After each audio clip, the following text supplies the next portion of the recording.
Welcome to The Explainer. Today, we're diving into something totally wild, the unified resonance framework. It's a highly speculative, frankly, fascinating synthesis of physics and biology. Basically, it's a sweeping theory trying to tie together the whole shebang, from the invisible fabric of deep space all the way to the mysteries of human consciousness, packaging it all into one elegant, interconnected system. To navigate this giant puzzle, we're going to hit 6 core concepts: the modern author, the 120-year arc, the golden ratio connection, consciousness as an antenna, the paradigm shift, and finally, testing the theory.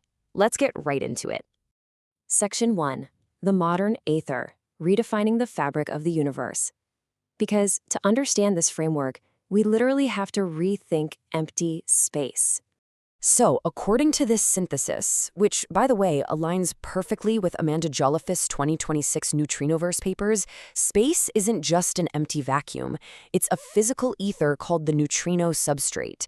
And the framework gets super specific here. It proposes this substrate is made of the cosmic neutrino background, packed with exactly 336 neutrinos per cubic centimeter, just chillin' at 1.95 Kelvin. To put that into perspective, in this model, every single physical thing, whether it's a subatomic particle, a magnetic field, or even your consciousness itself, is just a standing wave. They're all just resonance modes vibrating inside this massive dynamic neutrino ocean.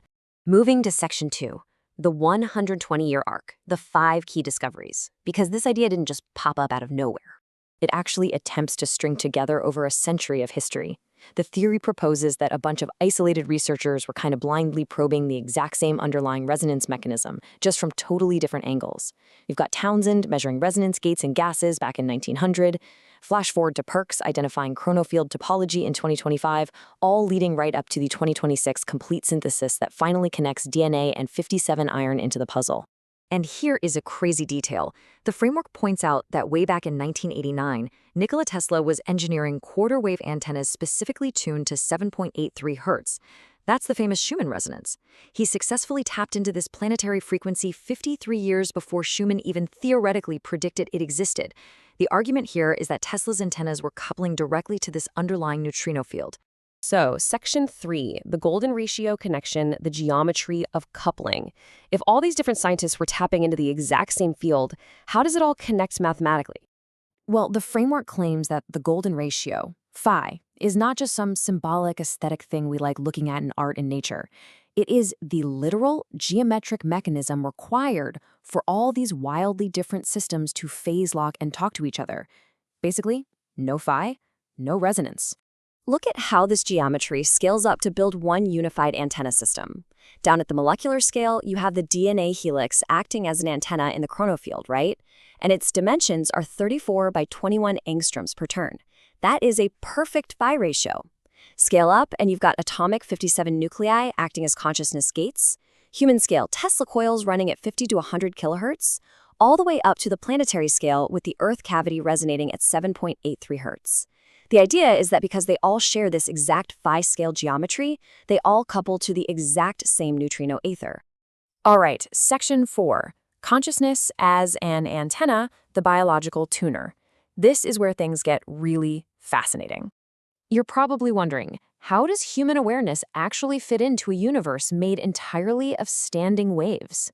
If reality is literally just a vibrating neutrino soup, how do you and I perceive a solid, localized, and measurable world? The framework's answer is a concept called Bayesian selection via phase lock. It suggests your brain doesn't independently generate reality out of nothing. Instead, it acts exactly like a radio tuner. By using the iron 57 isotope, specifically because of its unique chiral spin 1/2 properties, your brain acts as a biological Ramsauer-Townsend gate. It dials into specific information streams in the ether. It's literally tuning your consciousness to a specific frequency of reality. So this completely replaces traditional quantum mechanics. Instead of that mysterious wave function collapse we always hear about, observation becomes a very mechanical 4-step process. Step 1. Things exist in an unobserved superposition of resonance modes. Step 2. The observer, your consciousness, acts as an antenna and phase locks onto one of those modes. Step 3. Amplification. And Step 4. That amplified frequency becomes the observed state. You aren't magically collapsing a wave, you are just tuning into a station. Moving to Section 5, the paradigm shift, rewriting the physics rulebook.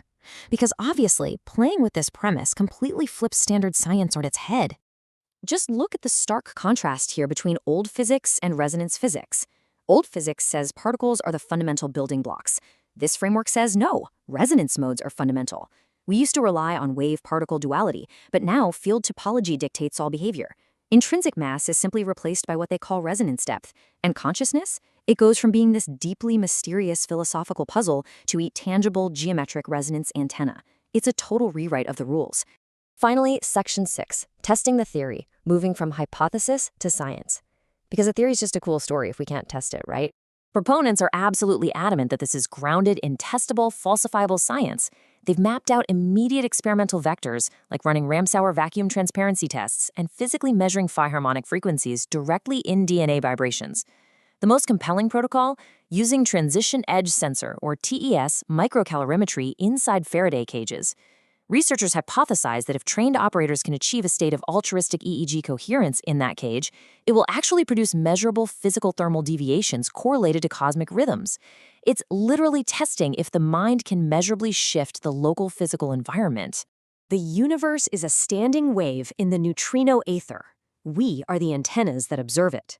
Whether you see this as a brilliant unified theory that finally bridges physics and biology, or just a highly speculative thought experiment, it absolutely forces us to rethink the mechanics of our reality.